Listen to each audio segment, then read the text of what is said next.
مسجد میں فضول بات نیکیاں اس طرح برباد کرتی ہے جیسے آگ لکڑی کو جلا دیتی. اب پتہ چلا جو بندہ 10 دن اعتکاف میں بیٹھا ہے وہ بیٹھا تو ہے مگر ساتھ دوست بھی بیٹھے ہیں, ساتھ موبائل بھی ہے, ساتھ انٹرنیٹ بھی ہے اور ساتھ جناب پرانی عادتیں بھی ہیں. ایسا نہ ہو کہ 10 دن کے بعد ثواب کی بجائے گناہوں کا انبار لے کے واپس جائیں. اللہ کو راضی کرنے آئے تھے, رب کو ناراض کر کے جائیں. تو ایسا نہیں کر رہا. اعتکاف میں بیٹھے ہیں تو اس کی قدر کیجئے. بات چیت کرنے, فضول باتیں, گپ شپ, باقی ٹائم زندگی پڑی ہے. اعتکاف میں یہ کام نہ کریں. موبائل فون بھی نہ ہونے کے برابر استعمال کریں تاکہ توجہ عبادت کی طرف رہے. اور پھر خاص طور پہ جب طاق راتیں آئیں تو اس میں تو بہت زیادہ فوکس بڑھ جانا چاہیے. یہ تو باقی اسلامی بھائیوں کے لیے بھی عرض ہے کہ جو اعتکاف میں نہیں بیٹھے, جو مجھے اس وقت لائیو بھی سن رہے ہیں, اب ایک رات تو چلی گئی, طاق رات ایک تو چلی گئی نا, اب 4 طاق راتیں رہ گئی ہیں, 23ویں, 25ویں, 27ویں اور 29ویں. اب ہم نے غور کرنا ہے کہ ان طاق راتوں کو کیسے گزارنا ہے. جتنا عبادت کریں گے انشاءاللہ اتنی برکتیں ملیں گی. اور یہ طاق رات ہے کیسی؟ اگر لیلۃ القدر کسی کو مل گئی, حدیث پاک میں آتا ہے کہ نبی پاک فرماتے یہ وہ رات ہے کہ جس رات فرشتے آسمان دنیا سے زمین پر تشریف لاتے ہیں. حدیث پاک کا خلاصہ ہے فرشتے مسلمانوں کی دعاؤں پر آمین کہتے ہیں, بلکہ مسلمان جو عبادت میں مصروف ہوتے ہیں ان سے فرشتے مصافحہ کرتے ہیں. ایک بڑی کمال کی حدیث پاک ہے, اللہ اکبر, کہ اس رات کیا ہوتا ہے. اتنی تفصیل سے اس حدیث میں بیان فرمایا گیا کہ جب شب قدر آتی ہے تو اللہ پاک کے حکم سے حضرت جبریل امین ایک سبز جھنڈا لیے فرشتوں کی بہت بڑی فوج کے ساتھ زمین پر نزول فرماتے ہیں اور اس سبز جھنڈے کو کعبہ معظمہ پر لہرا دیتے ہیں. حضرت جبرائیل کے 100 بازو ہیں جن میں سے 2 بازو وہ صرف اسی رات کھولتے ہیں. وہ بازو مشرق و مغرب میں پھیل جاتے ہیں. پھر حضرت جبرائیل علیہ السلام فرشتوں کو حکم دیتے ہیں کہ جو کوئی مسلمان آج رات قیام, نماز یا ذکر اللہ میں مشغول ہے اس سے سلام و مصافحہ کرو, نیز ان کی دعاؤں پر آمین کہو. شب قدر فرشتے مصافحہ کرتے ہیں عبادت کرنے والوں سے, فرشتے دعاؤں پر آمین کہتے ہیں. صبح تک یہ سلسلہ جاری رہتا ہے. صبح ہونے پر حضرت جبرائیل فرشتوں کو واپسی کا حکم دیتے ہیں. تو فرشتے عرض کرتے ہیں کہ اللہ پاک نے پیارے حبیب علیہ الصلوۃ والسلام کی امت کی حاجتوں کے بارے میں کیا فیصلہ فرمایا. حضرت جبرائیل فرماتے ہیں اللہ کریم نے ان لوگوں پر خصوصی نظر کرم فرمائی اور 4 قسم کے لوگوں کے علاوہ تمام لوگوں کو معاف فرما دیا ہے. صحابہ کرام نے عرض کی حضور وہ 4 قسم کے لوگ کون ہیں؟ یعنی سوچیں یہ کیسے 4 بڑے مجرم ہیں کہ وہ لیلۃ القدر بھی نہیں بخشے جاتے. آقا علیہ السلام لوگ شراب لعنت فرمائے میں اس کے ساتھ بیٹھوں گا. کہیں آگ لگی ہوئی ہو تو بیٹھتے, یار بلڈنگ میں آگ لگ گئی ہے, گراؤنڈ فلور پہ لگی ہے, ہم اوپر بیٹھے ہوئے, بندہ پوری بلڈنگ خالی کرتا ہے. نہیں یار ابھی نہیں, جان حاضر, دوست کے لیے جان حاضر. امی کہیں دوائی لینی تو دوائی کے لیے ٹائم نہیں ہے, والد صاحب کہیں میرا کام کر دو تو ٹائم نہیں ہے. ایسا نہ کریں. خدا کی قسم بڑے خوش نصیب ہیں وہ لوگ جن کے پاس ان کے ماں باپ موجود ہیں. ارے آپ سے بڑا خوش نصیب کون ہے کہ رمضان بھی ہے اور ماں باپ بھی ہیں. اور کیا چاہیے اس بندے کو کہ جس کی ماں دسترخوان پہ بیٹھی ہو, جس کا والد افطار کے وقت اس کے ساتھ ہو اور ہاتھ اٹھے اور وہ ماں باپ بچے کے لیے دعا کرتے ہیں, اس کا تو ویسے ہی بیڑا پار ہو جانا ہے. پوچھو ان سے جن کے ماں باپ چلے گئے کتنا یاد آتے ہیں. رمضان میں تو بہت زیادہ یاد کہ ماں ہوتی تو افطار ساتھ کرتے, والد ہوتے تو افطار ساتھ کرتے. کیا دن تھے جب ماں باپ ساتھ تھے. اب نہیں ہے. اب ان سے بات کرنی ہے تو قبرستان جانا پڑتا ہے. آپ کے پاس ہیں تو قدر کیجئے نا. کیوں دل دکھاتے ہیں ان کا, کیوں ستاتے ہیں ان کو. پریورٹی دے اپنے ماں باپ کو. خدا کے واسطے آپ سن رہے ہیں کہ لیلۃ القدر ماں باپ کا نافرمان نہیں بخشا جائے. تیسرے نمبر پر فرمایا رشتہ داری کاٹنے والا. چھوٹی چھوٹی بات پر رشتے ختم کر دیے. ہم فلاں بھائی سے نہیں ملتے, فلاں چاچا کے گھر نہیں جاتے, فلاں خالہ سے بات نہیں کریں گے. کیوں نہیں کریں گے بھائی؟ وہ دعوت میں نہیں بلایا تھا, تحفہ نہیں بھجوایا تھا, سب کو بانٹا ہمیں نہیں دیا تھا. چھوٹی چھوٹی بات پر رشتہ داری کاٹ دی. نہیں میرے پیارے اسلام, شب قدر ہو سکتا ہے آج کی رات ہی شب قدر ہو. کوئی 5 طاق راتوں سے کوئی ایک رات ہے نا. خدا کے واسطے اگر کسی رشتہ دار سے رشتہ داری کاٹی ہے, اگر کوئی شرعی مجبوری نہیں ہے تو ان سے دوستی کر لیں, معافی مانگ لیں, رشتہ جوڑ لیں. ان کو بھی بتائیں کہ لیلۃ القدر آنے والی ہے, چلو یار باتیں ختم کرتے ہیں, دوستی کرتے ہیں, محبت کرتے ہیں, کوئی تحفہ بھیجے ان کے گھر پہ. کیونکہ ایسا نہ ہو کہ اس ایک بری عادت کی وجہ سے جن لوگوں کی بخشش ہو میرا نام ان میں سے نکال نہ دیا جائے. چوتھے نمبر پر فرمایا عام مسلمانوں سے قطع تعلق کرنے والا. یعنی آپ سوچیں شریعت کو کتنا پسند ہے کہ مسلمان مل کر رہیں، پیار سے لڑیں، لڑائیاں نہ کریں.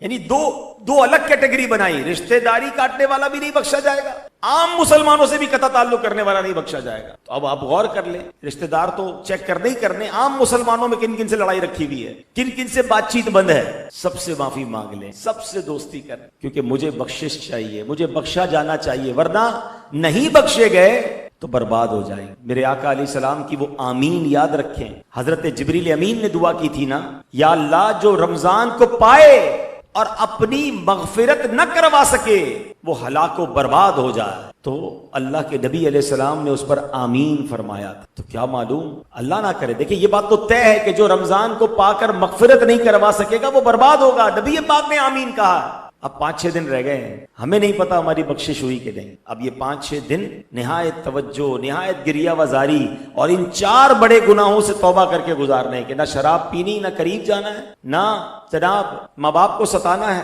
نہ رشتہ داروں سے قطع تعلق کرنا ہے، یا نہ مسلمانوں سے قطع تعلق کرنا ہے. تو انشاءاللہ آپ دیکھیں گے کہ کس طرح اللہ کی رحمت برستی ہے. لیلۃ القدر کتنی بڑی رات ہے. قرآن میں کسی ایک بات کا ذکر آ جائے نا تو بڑی بات ہوتی ہے، مگر اس رات کو بیان کرنے کے لیے پوری قرآن کی سورت نازل ہوئی ہے. ٹرائی ٹو امیجن، انڈرسٹینڈ کرو کتنی بڑی رات ہوگی. بسم اللہ الرحمن الرحیم. کیا فرمایا اللہ نے؟ انا انزلناہ فی لیلۃ القدر، ہم نے قرآن کو لیلۃ القدر میں نازل کیا. وما ادراک ما لیلۃ القدر، تم نے کیا جانا لیلۃ القدر کیا. بڑا کمال کا سوال بن سکتا ہے کہ یا اللہ ہم تو قرآن پڑھ رہے ہیں، قرآن سے سیکھ رہے ہیں، ہم کیسے جانے لیلۃ القدر کیا. یہ قرآن کا خوبصورت انداز ہے کہ whenever Quran trying to emphasize something، کوئی بڑی بات قرآن نے کرنی ہوتی ہے تو قرآن خود سوال کریٹ کرتا ہے کہ تم نے کیا جانا لیلۃ القدر کیا. کیونکہ اگلی آیت میں قرآن خود جواب عطا فرماتا ہے لیلۃ القدر کیا ہے. یہ ایک جگہ نہیں، قرآن میں کئی جگہ پر ہے. القارعۃ ما القارعۃ وما ادراک ما القارعۃ، تم نے کیا جانا قارعہ کیا ہے. پھر قارعہ کیا ہے وہ قرآن اگلی آیت میں خود بیان کرتا ہے. یعنی ہم قرآن جب سوال کرے نا تو اس کا مطلب کوئی بڑی بات کرنے جا رہا ہے، کوئی بڑی بات ہم تک پہنچائی جا رہی ہے، کوئی بڑا پیغام پہنچایا جا رہا ہے. وما ادراک ما لیلۃ القدر، تم نے کیا جانا لیلۃ القدر کیا ہے. اب قرآن بتاتا ہے لیلۃ القدر خیر من الف شہر، لیلۃ القدر 1000 مہینوں سے بہتر ہے. اللہ اکبر. 1000 مہینوں کے برابر نہیں فرمایا، 1000 مہینوں سے بہتر فرمایا. 1000 مہینے کتنے بنتے ہیں کیلکولیٹ تو کریں. 83 سال اور 4 مہینے. ہم میں سے کون جیے گا 83 سال، کس کو پتا. اچھا 83 سال جی بھی لیا تو کیا پورے 83 سال عبادت کر سکتا ہے؟ نہیں. اللہ اکبر. مگر یہ ایک رات 1000 مہینوں سے زیادہ عبادت کا ثواب دیا جاتا ہے. اور یہ 1000 مہینے بھی نارمل والے 1000 مہینے نہیں ہیں. ہاں اس کے پیچھے بھی علماء نے بڑی کمال کی تفصیل لکھی ہے کہ شان نزول میں لکھا کہ سرکار دو عالم صلی اللہ علیہ وسلم نے ایک بار صحابہ کو ایک واقعہ سنایا کہ پچھلے زمانے میں ایک بزرگ تھے جن کا نام حضرت شمعون رضی اللہ تعالیٰ عنہ تھا. نبی پاک نے بتایا، میں بہت طویل واقعہ شارٹ کر کے بتاتا ہوں، کہ ایک ایسے بزرگ تھے جن کا نام حضرت شمعون تھا. 1000 مہینوں تک ایسے عبادت کی کہ دن میں روزہ رکھا، 1000 مہینے تک رات عبادت کی، روزے کے عالم میں جہاد کیا اور اللہ کی راہ میں شہید کر دیے گئے. کتنی عبادت؟ دن میں روزہ، رات قیام، پھر روزے میں جہاد اور پھر شہادت. کتنی نیکیاں ہوں. اچھا میں نے بھی واقعہ سنایا، آپ نے سن لیا، ہو سکتا ہے آپ کے ذہن میں بات آئی کہ ماشاءاللہ کتنی نیکیاں ہوں گی. مگر صحابہ کرام کا مائنڈ سیٹ نرالا تھا، وہ افسردہ ہو گئے، غمزدہ ہو گئے. نبی پاک سے عرض کی حضور یہ پچھلی امتیں تو ہم سے آگے نکل گئی، اتنی لمبی زندگی ان کی، ہم تو اتنا جیتے ہی نہیں ہیں. وہ تو 200 300 سال جیتے تھے، 83 سال یعنی 1000 مہینے ایسی عبادت کر گئے.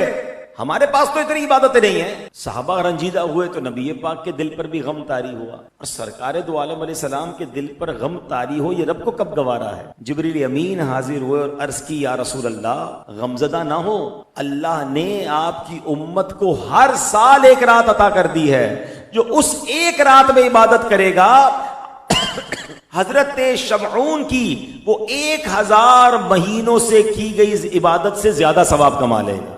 نارمل 1000 مہینے نہیں، وہ والے 1000 مہینے. اور یہ بھی نہیں فرمایا کہ 1000 مہینوں کے برابر خیر من الف شہر، یعنی 1000 مہینوں سے بھی بہتر رات ہے۔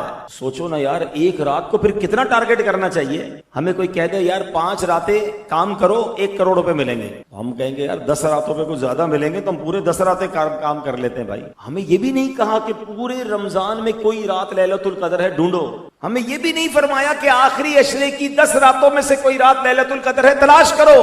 کتنا آسان کر دیا نبی پاک علیہ السلام نے فرمایا 5 طاق راتوں میں سے 1 رات لیلۃ القدر۔ تو یار ان 5 راتوں کو تو کتنا فوکس کرنا چاہیے، کوئی اور کام ہی نہیں ہونا چاہیے ہمارا کہ 1 رات عبادت کر لی اور وہ لیلۃ القدر ہوئی تو 1000 مہینوں سے زیادہ ثواب مل جائے گا۔ ایک مشورہ دے دیتا ہوں، ایک رات تو گزر گئی، اب آج رات بھی ہے، انشاءاللہ مغرب کے بعد ہی رات شروع ہو جائے گی انشاءاللہ۔ ہم سب 23ویں شب یہی منائیں گے، جیسے ہی غروب آفتاب ہوگا پہلی نماز جو مغرب کی پڑھیں گے انشاءاللہ وہ اللہ کی رحمت سے 23ویں شب شروع ہو چکی ہوگی، ٹھیک ہے۔ پیارے آقا سے بی بی عائشہ نے پوچھا کہ یا رسول اللہ علیہ الصلوۃ والسلام اگر میں لیلۃ القدر کو پالوں تو کیا پڑھوں؟ تو پیارے آقا نے فرمایا پڑھو اللہم انک عفو تحب العفو فاعف عنی، مل کر پڑھ لیں اللہم انک عفو تحب العفو فاعف عنی۔ اب یہ بڑی کمال کی دعا ہے، اس کا معنی بھی یاد ہونا چاہیے، اللہم انک عفو، اے اللہ تو معاف کرنے والا، تحب العفو، معافی کو پسند کرتا ہے، فاعف عنی، اللہ مجھے بھی معاف۔ کیا پیارا انداز ہے۔ تو یہ مغرب کے بعد سے کنٹینیو پڑھتے رہیں، 5 طاق راتوں میں اس کو یاد کر لیں اور زیادہ سے زیادہ پڑھیں۔ ایک بات تو یہ ہو گئی۔ دوسرا ایک کام یہ کریں کہ چند ویرائٹی کے ساتھ مختلف نیکیاں کر لیں۔ مثال کے طور پہ جو عشاء اور فجر کی نماز باجماعت پڑھتا ہے اس کو پوری رات عبادت کرنے کا ثواب ملتا ہے، یہ تو پورا سال کرنا چاہیے، مگر ان طاق راتوں میں تو پکڑ لینا، عشاء باجماعت فجر بھی باجماعت، تراویح پوری پڑھیں باجماعت پڑھیں، 2 کام ہو گئے۔ تیسرا آپ کچھ نہ کچھ ذکر و اذکار کریں، یعنی ایک آج 4 طاق راتیں رہ گئی نا، 313 بار درود پاک، ایک کلمہ پاک کی تسبیح، سبحان اللہ، الحمدللہ، اللہ اکبر، اس کی تسبیح، ٹھیک ہے۔ تو یہ کچھ ذکر و اذکار کر لیں۔ قرآن پاک ضرور کچھ پڑھیں، سورہ ملک پڑھ لیں یا ہو سکے تو پورا ایک پارہ پڑھیں، سورہ یاسین پڑھیں۔ پھر اس کے بعد کچھ نہ کچھ صدقہ و خیرات کریں تمام طاق راتوں میں۔ 4 راتیں رہ گئی، 4 لفافے بنا لیں، بے شک 100 روپے کے بنا لیں، جتنی آپ کی حیثیت، 500، 1000، 5000 جو آپ کو اللہ نے دیا، اور ہر طاق رات کچھ نہ کچھ اللہ کی راہ میں خرچ کریں، کسی غریب شخص کو دے دیں، کسی جس کو آپ بہتر سمجھتے دے دیں، کسی نیکی کے کام میں خرچ کر لیں۔ اگر والدین حیات ہیں تو ان تمام طاق راتوں میں ان کے ہاتھ چومیں، ان سے دعائیں لیں۔ چلے گئے ہیں تو قبرستان جا سکتے ہیں تو قبرستان جائیں۔ یہ 5-7 کام بن رہے ہیں، یہ سارے کام کر لو گے نا اگر تمام طاق راتوں میں، ان میں جو رات بھی لیلۃ القدر ہوئی آپ کی ساری عبادتیں ملٹی پلائی بائی لیلۃ القدر خیر من الف شہر ہو جائیں، ہر عبادت 1000 مہینوں سے بہتر ہو جائے گی۔ پلان کر کے ٹارگٹ کر کے رات گزارو نا۔ دنیا میں پتہ چلتا ہے یار اسکیم کھل رہی ہے، رات کو ویب سائٹ کھلے گی، ساری رات لوگ بیٹھے ہوتے ہیں یار میری بکنگ ہو جائے، ہر چیز میں دماغ چلتا ہے۔ یہ تو قرآن نے اسکیم دی ہے، قرآن نے آفر کی ہے، 1 رات ہے اور 1000 مہینوں سے بہتر ہے۔ ساری زندگی کی میری عبادت ایک طرف اور 1 رات کی عبادت ایک۔ عقل مند کون ہے کہ اس رات کو ٹارگٹ کرے؟ تو خدا را یہ راتیں مسجد میں گزاریں، جن جن مساجد میں صلاۃ التسبیح کی نمازیں ہو رہی ہیں وہ پڑھیں، تراویح پڑھیں، عبادت کریں، علم دین کی محفل میں بیٹھ جائیں۔ ماشاءاللہ کئی مساجد میں طاق راتوں میں بیانات ہو رہے ہیں، علماء کی محفل میں بیٹھیں، مدنی مذاکرہ مدنی چینل پر دیکھ لیں۔ اس سے فائدہ کیا ہوگا کہ رات عبادت میں گزرے گی اور انشاءاللہ وہ رات پھر جبریل امین اور فرشتوں سے ملاقات بھی ہو جائے گی انشاءاللہ۔ جب آپ عبادت پہ مصروف ہوں گے تو انشاءاللہ ہماری دعاؤں پر وہ آمین بھی کہیں گے۔ البتہ علماء نے کچھ اشارے بھی دیے ہیں، مختلف اس میں اقوال ملتے ہیں۔ سیدی غوث اعظم شیخ عبد القادر جیلانی اور حضرت امام اعظم ابو حنیفہ رضی اللہ تعالیٰ عنہ کا تو قول یہ ہے کہ 27ویں شب جو ہوتی ہے وہ لیلۃ القدر ہوتی ہے۔ اس کا ایک بڑا پیارا اشارہ بھی دیا گیا کہ قرآن میں لیلۃ القدر میں 3 بار لفظ لیلۃ القدر آیا، انا انزلناہ فی لیلۃ القدر وما ادراک ما لیلۃ القدر لیلۃ القدر خیر من الف شہر۔ 3 بار آیا نا۔ لیلۃ القدر لفظ کے اندر 9 حروف ہیں، اگر آپ اس کو کاؤنٹ کریں نا تو کتنے بنیں گے؟ 9۔ 9 کو ملٹیپلائی بائی 3 کریں تو کتنا بنے گا؟ 27۔ وہ کہتے ہیں اس میں اشارہ ہے کہ 27ویں شب قدر ہے۔ اچھا ایک اور بزرگ ہیں ابو الحسن عراقی رحمۃ اللہ تعالی، کہتے ہیں جب سے بالغ ہوا ہوں کوئی سال ایسا نہیں ہوا کہ مجھے شب قدر نہ ملی ہو، مجھے پتا چل گیا شب قدر کون سی ہے۔ اپنا تجربہ اپنا ایکسپیرینس شیئر کیا، کہتے ہیں کبھی اتوار یا بدھ کو جب پہلا روزہ ہوا تو میں نے 29ویں شب میں شب قدر کو پایا، پیر کا پہلا روزہ ہوا تو 21ویں شب میں شب قدر کو پایا، پہلا روزہ منگل یا جمعے کو ہوا تو 27ویں شب، اگر پہلا روزہ جمعرات کو ہوا تو 25ویں شب، اور اگر پہلا روزہ ہفتے کو ہوا تو میں نے 23ویں شب میں شب قدر کو پایا. یعنی ان کا تجربہ یہ تھا کہ شب قدر طاق راتوں میں گھومتی رہتی ہے. مگر اس بار اگر ان کے قول کو دیکھیں تو جمعرات کو پاکستان میں پہلا روزہ ہوا تھا. اس کے مطابق 25ویں شب جو ہے وہ لیلۃ القدر ہو سکتی ہے. تو اب اس کا مطلب تو یہی ہے کہ ہم نے چھوڑنی کسی رات کو نہیں ہے. 23ویں آج ہے، پھر 25ویں ہے، 27ویں کے تو بہت سارے اقوال ملتے ہیں. تو انشاءاللہ ہم رمضان کی یہ طاق راتیں عبادت میں گزاریں گے انشاءاللہ. اور اللہ سے دعا کرتے ہیں کہ رب کریم ان طاق راتوں میں جن مبارک ہستیوں کو جن کو بخشش عطا فرمائے، اللہ ان بخشے ہوئوں میں ہم سب کو بھی شامل فرما لے. اللہ کے ذکر میں وقت گزارا کرے. یہ بڑا کمال کا یہ عبادت جو ہے نا ذکر الہی، یہ ایسی کمال کی عبادت ہے. حضرت سہل بن معاذ رضی اللہ تعالیٰ اپنے والد صاحب سے روایت کرتے ہیں کہ ایک مرتبہ محفل نور سجی تھی، نبی پاک بھی تشریف فرما تھے، صحابہ کرام بھی موجود تھے. تو ایک صحابی نے عرض کی یا رسول اللہ، جہاد کرنے والوں میں سب سے زیادہ عظمت والے کون ہیں؟ یا جہاد تو بہت سارے لوگ کر رہے ہیں مگر ان میں ٹاپ کون ہے؟ تو آقا نے فرمایا اکثرہم للہ ذکرن، جو اللہ پاک کا کثرت سے ذکر کرتا ہے وہ زیادہ عظمت والا. صحابی نے پوچھا حضور روزہ داروں میں سب سے زیادہ عظمت والا کون ہے؟ اب مثال کے طور پہ ہم سارے روزہ دار ہیں مگر ان سارے روزہ داروں میں افضل کون؟ آقا نے فرمایا زیادہ افضل وہ ہے جو ان میں زیادہ کثرت سے ذکر کرنے والا، زیادہ اللہ کا ذکر کر رہا ہے اس کو زیادہ برکتیں ملیں گی. اللہ اکبر. سہل بن معاذ فرماتے ہیں وہ صحابی یوں ہی سوال کرتے رہے کہ حضور نمازیوں میں زیادہ عظمت والا کون ہے، زکات میں زیادہ عظمت والا کون ہے؟ ایک ایک عبادت کے متعلق سوال کرتے رہے. نبی پاک ہر بار ایک ہی جواب عطا فرماتے رہے، اکثرہم للہ ذکرن، اکثرہم للہ ذکرن. یعنی جو اللہ پاک کا زیادہ کثرت سے ذکر کرتا ہے ان لوگوں میں وہ زیادہ عظمت والا ہے. پہلے خلیفہ حضرت ابو بکر صدیق رضی اللہ تعالیٰ حاضر تھے. انہوں نے حضرت عمر کو دیکھ کر کہا اے عمر، یوں تو ذکر اللہ کرنے والے ساری ہی بھلائیاں لے گئے. یہ بات نبی پاک نے سن لی اور فرمایا ابو بکر بات ایسی ہی ہے، جو ذکر اللہ کی کثرت کرتا ہے وہ ساری بھلائیاں سمیٹ لیتا. اب بتائیں نا ہم کتنا ذکر کرتے ہیں. آج موبائل فون پر گھنٹوں گزار لیں گے، فضول باتوں کے لیے ٹائم ہے. رمضان میں ساری ہوٹلیں آباد ہیں، چائے کی ہوٹل پر ساری رات بیٹھنے کے لیے تیار ہے. ایک چائے کا کپ پہ 2 گھنٹے نکل جائے، ایک سحری 2 گھنٹے گئے.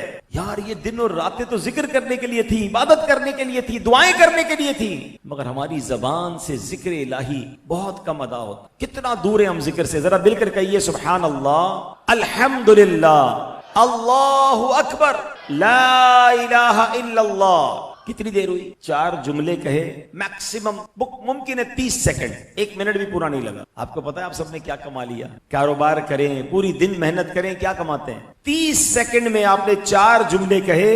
میرے نبی علیہ السلام کا سچا وعدہ ہے جو ایک بار سبحان اللہ کہے جنت میں درخت لگ جاتا ہے، الحمدللہ کہے جنت میں درخت، اللہ اکبر کہے جنت میں درخت، لا الہ الا اللہ کہے جنت میں درخت. لیکن نہیں کرتے. کون کون چاہتے ہیں مرتے وقت کلمہ نصیب ہو؟ سبحان اللہ، سب چاہتے ہیں، کیونکہ حدیث سب کو یاد ہونی چاہیے کہ جس کا آخری کلام لا الہ الا اللہ ہوگا وہ جنت میں داخل. ہم سب چاہتے ہیں مرتے وقت کلمہ نصیب ہو جائے. اب ہاتھ نہیں اٹھاؤں گا، اب ایک سوال پوچھوں گا، اپنے آپ کو دل میں جواب دینا.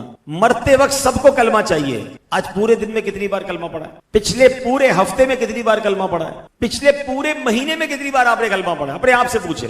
کتنی عجیب بات ہے کہ مرتے وقت سب کو کلمہ چاہیے، زندگی میں کوئی کلمہ پڑھنے کے لیے تیار نہیں. ارے اللہ کے بندو زبان کی عادت تو ڈالو. ہر کلمے پر جنت میں درخت ہے. لوگ بعض اوقات آ کے کان میں کہتے ہیں حضرت کوئی خاص وظیفہ بتا دیں، کوئی زبردست وظیفہ بتا دو. اور میں کیا بتاؤں بھائی، نبی پاک نے بتایا افضل الذکر، سب سے افضل ذکر میرے آقا نے کیا فرمایا؟ لا الہ الا اللہ. جب بھی لا الہ الا اللہ کا جہاں ذکر ہوگا پورا کلمہ پڑھیں گے، لا الہ الا اللہ محمد الرسول اللہ صلی اللہ علیہ وسلم. لیکن اب سوچیں افضل ترین ذکر میری زبان پر ہی نہیں ہے. چاہتے سب مرتے وقت کلمہ نصیب ہو. علماء کہتے ہیں جس کی زبان کلمے کی عادی ہوگی انشاءاللہ مرتے وقت اس کی زبان پر کلمہ جاری ہو جائے. اب دیکھیں جن کی اچھی باتیں کرنے کی عادت ہوتی ہے نا، کبھی کبھی آپ نے دیکھا ہوگا موٹر سائیکل پہ جا رہے ہیں، گاڑی میں جا رہے ہیں، اچانک بریک لگا، ایکسیڈنٹ سے بچے، آپ گرتے گرتے بچے.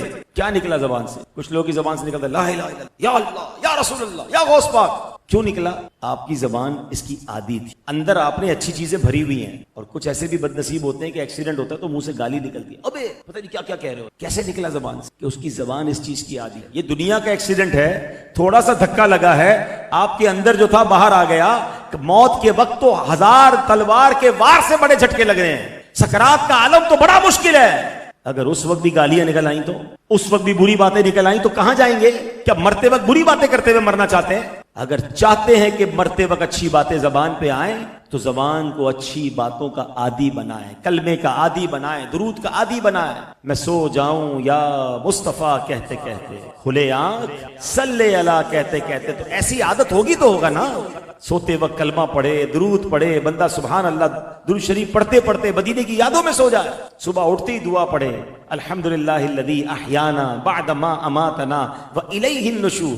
الارم بجے نا فجر کا یہ نماز کے لیے، بندہ کہے لبیک اللہم لبیک، یا اللہ میں حاضر بستر چھوڑا، میں نماز کے لیے کھڑا ہوں۔ اللہ کو کتنا پسند ہے آپ کو پتہ ہے؟ بندہ بستر چھوڑ کر نماز پڑھے۔ ایک روایت میں آتا ہے کہ 3 قسم کے لوگ ہیں جن کو دیکھ کر رب مسکراتا ہے۔ ہائے ہائے، جملہ کیسا ہے؟ اللہ مسکراتا ہے۔ حالانکہ اللہ جسم سے پاک ہے، اس کا مسکرانا ایسا نہیں جیسے ہمارا مسکرانا ہے، وہ اپنی شان کے لائق مسکراتا ہے، یعنی وہ راضی ہو جاتا ہے۔ اس میں پہلے نمبر پر پتہ ہے کس کو بیان کیا؟ کہ جو بندہ رات کو بستر سے اٹھتا ہے، وضو کرتا ہے اور نماز پڑھتا ہے، اللہ فرشتوں سے کہتا ہے فرشتوں بتاؤ اس بندے کو کس نے بستر چھوڑنے پہ مجبور کیا، کیا بات تھی یہ بستر سے کھڑا ہو گیا؟ فرشتے کہتے ہیں مولا تو بتا، تو زیادہ جاننے والا ہے۔ رب فرماتے میں تو جانتا ہوں مگر تم بتاؤ۔ کہ یا اللہ اس کو ایک امید تو نے دلائی ہے، وہ امید جنت کی ہے، اس لیے وہ کھڑا ہو گیا۔ اے اللہ اس کو دوزخ سے ڈر لگ رہا ہے، اس سے بچنے کے لیے کھڑا ہوا اور نماز پڑھ رہا ہے۔ اللہ فرماتا ہے فرشتوں گواہ ہو جاؤ، اس کو امید جنت کی ہے نا، میں نے جنت اس پر واجب کر دی ہے، اس کو ڈر دوزخ کا ہے، میں نے دوزخ اس پر حرام کر دی ہے۔ اللہ اکبر، رات کو اٹھ کر بستر چھوڑ کر اللہ کو یاد کرنا اللہ کو کتنا پسند ہے۔ مگر آج یہ رمضان گزرنے کے بعد کی بات کر رہا ہوں، ہمارے گھروں میں الارم بجتے ہیں، الارم رکھے جاتے ہیں، مگر اسکول کے لیے، آفس کے لیے، فجر کے لیے الارم نہیں ہوتا۔ سوچو نا یار، پورا مہینہ فجر پڑھی تو رمضان کے بعد کیا مشکل ہے؟ اللہ کو کتنا پسند ہے کہ بندہ اٹھ کے نماز پڑھے۔ ہمیں فجر تو فجر، تہجد پڑھنی چاہیے۔ ارے مجھے ایک بار دیکھ کر رب مسکرا دے، میری تو زندگی سنور گئی نا۔ مگر ہم سوچیں کہ ہم راتیں کیسے بتاتے۔ ذکر الہی کی بات ہو رہی ہے، اللہ کریم قرآن میں فرماتا یا ایھا الذین آمنوا اذکروا اللہ ذکرا کثیرا، اے ایمان والو اللہ کو بہت یاد کرو۔ رسول اکرم علیہ الصلوۃ والسلام نے فرمایا اللہ کا ذکر اتنی کثرت سے کرو کہ لوگ تمہیں دیوانہ کہنے لگے۔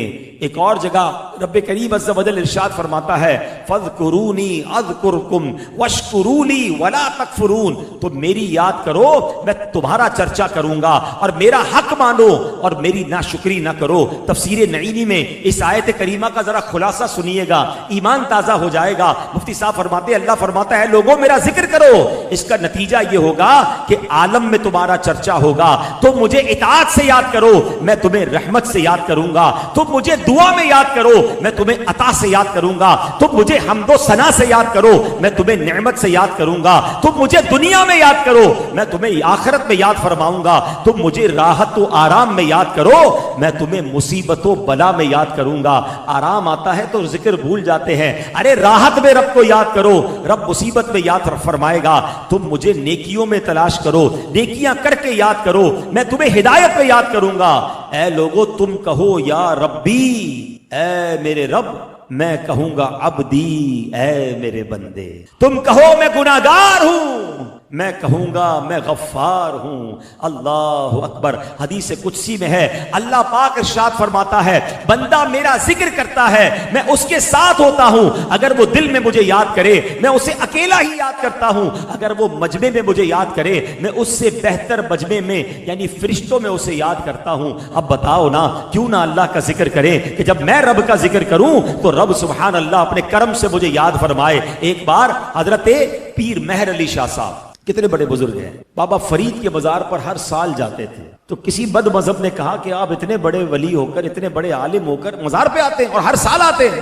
تو بابا فرید کے مزار پر پیر مہر علی شاہ صاحب کیا کمال کا جواب دیتے ہیں، بولتے فرماتے میں تو یہاں آیت قرآن کی تفسیر دیکھنے آتا ہوں۔ تو فرمایا مزار پر کون سی تفسیر ملتی ہے؟ کہا رب نے فرمایا ہے نا فاذکرونی اذکرکم، تم میری یاد کرو میں تمہارا چرچا کروں گا۔ میں دیکھنے آتا ہوں کہ بابا فرید نے ساری زندگی رب کا ذکر کیا ہے، اللہ نے مخلوق کی زبان پر حق فرید یا فرید جاری کر دیا۔ اللہ نے اس کے چرچے کو کیسا بلند کیا ہے. اللہ اکبر. تو پتا کیا چلا, جو رب کا ذکر کرتا ہے اللہ اس کے ذکر کو بلند کر دیتا ہے. ایسے ہی نہیں ہماری زبانوں پر داتا حضور کا ذکر ہے, ایسے ہی نہیں ہم غوث پاک کا ذکر کرتے ہیں, ایسے ہی نہیں ہم جناب امام اعظم کے چاہنے والے ہیں. انہوں نے اللہ کا ذکر کیا ہے, اللہ نے ساری دنیا میں ان کے ذکر کو بلند کر دیا ہے. تو اے میرے پیارے اسلامی بھائیوں, یہ آخری دن رمضان کے ذکر اللہ کی عادت ڈالنے کے ہیں. زبان کو فضول نہ رہنے دیں, اور صرف زبان سے ذکر نہیں, اپنے بدن سے ذکر کیسے ہوگا؟ جب میں اور آپ نماز پڑھتے ہیں تو پوری باڈی اللہ کا ذکر کر رہی ہے, یہ پوری باڈی اللہ کا شکر ادا کر رہی ہے. تو نماز کی عادت بھی رکھنی ہے. میں رب کریم سے دعا کرتا ہوں اللہ ہمیں رمضان کے بعد بھی 5 وقت کا نمازی بنائے رکھے, ہم رمضان کے بعد بھی مسجدوں سے جڑے رہیں, ہم رمضان کے بعد بھی عبادت گزار رہیں. اور اے میرے پیارے اسلامی بھائیوں, رمضان کے بعد نیک رہنا چاہتے ہیں تو اچھا ماحول اپنائیے. اور دعوت اسلامی کا ماحول ہمارے سامنے ہے, جہاں کروڑوں لوگوں کو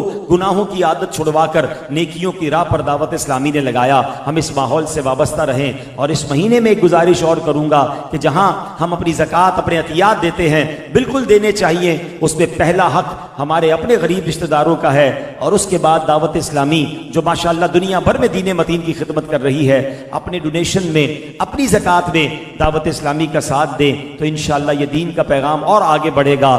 آخری بات فطرے کے حوالے سے کر لوں. فطرہ واجب ہے اور یہ عید کی نماز سے پہلے دینا ہوتا ہے, لیکن ہو سکے تو رمضان میں دے دیں تو اس کا ثواب زیادہ ملتا ہے. کل جمعہ ہے اور ہو سکتا ہے کل جمعۃ الوداع ہو, تو جمعۃ الوداع کی نیکی تو سبحان اللہ, تو ہو سکے تو کل ہی فطرہ دے دیں. اور فطرہ جو ہے وہ ہمیں اپنی حیثیت کے مطابق دینا چاہیے.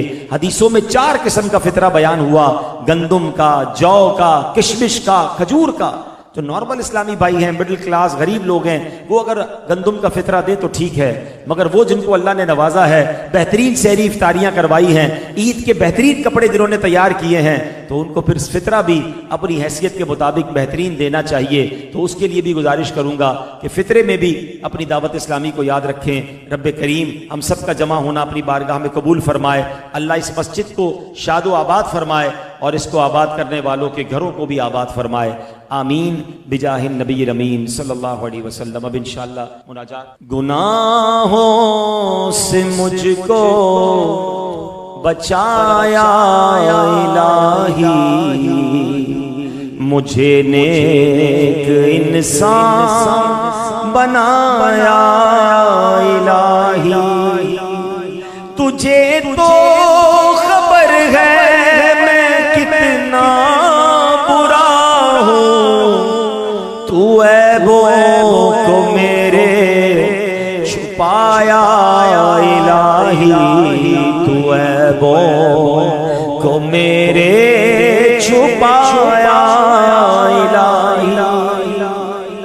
میں ہر سال آؤں شرف حج کا پاؤں, چلے طیبہ پھر کا فلایا الہی, چلے طیبہ پھر کا فلایا الہی. الحمدللہ رب العالمین والصلاة والسلام علی خاتم النبیین. اللہم ربنا آتنا فی الدنیا حسنۃ وفی الآخرۃ حسنۃ وقنا عذاب النار وقنا عذاب القبر وقنا عذاب الحشر وقنا حساب المیزان. اے اللہ ہم سب کے آج کے روزے کو اپنی بارگاہ میں قبول فرما. اب تک جتنے روزے رکھے, جتنی تراویح پڑھی, جتنے سجدے کیے, جتنے صدقے کیے, اے اللہ اپنے کرم سے قبول فرما لے. ان میں جو غلطیاں کوتاہیاں ہوئی اپنے کرم سے معاف فرما. اے اللہ ہماری, ہمارے ماں باپ کی, نبی پاک علیہ السلام کی ساری امت کی بخشش فرما دے. اے اللہ ہمیں نیک بنا دے, پرہیزگار بنا دے. رمضان کے بعد بھی مولا ہمیں 5 وقت پابندی سے نماز پڑھنے والا بنا دے. اے پروردگار ہماری دنیا بھی اچھی کر دے, ہماری آخرت بھی اچھی فرما. ہم سب کو زوال نعمت سے بچا, عافیتوں کے پھر جانے سے بچا. اے کریم تیرے خزانوں میں کمی نہیں. اے پروردگار جتنے ہاتھ اٹھے ہیں تو سب کے نام بھی جانتا ہے, سب کے کام بھی جانتا ہے، اے اللہ سب کی جھولیاں بھر دے، بیماروں کو شفا عطا فرما، قرضداروں کے قرضے اتر جائیں، بے اولادوں کو نیک اور صالح اولاد عطا فرما، اے اللہ جنہوں نے دعاؤں کے لیے کہا ان کی بھی تمام نیک اور جائز مرادوں کو پورا فرما دے۔